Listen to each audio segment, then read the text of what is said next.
naman si John dito. Ang atawa mo. Sesi ko, hindi kami mag-iigo. Nag-start yun. Ito, magula. Kumusta rin yung balat ko ninyo? Nakukunan niyo ba kung naninilaw kayo? Natagaan ko rin yung problema. Pila may bayad, ane, kay hawin mo kanis ka mo. Ating liver, pati na rin yung ating ibang organs, nada-damage po yan. Dahil sa environment natin, na may Mama ba din? Pati mo yung mga bata. kinakain din natin. Ako, kumusta naman yung yung mga iniinom natin na naglalaman kung ano-anong chemical. Of course, in the long run, maaaring makasira ito. Cellular damage ay dapat po nating iwasan.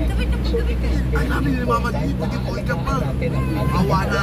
huwag natin hintayin na tayo ay magkakasakit kung kailan natin naiinumin ang mga preventive medicine. At para sa akin, maganda po ang inyong harapin ang ating MX3 Plus capsule dahil ito ay nagtataglay ng extra L-carnitine at coenzyme Q10.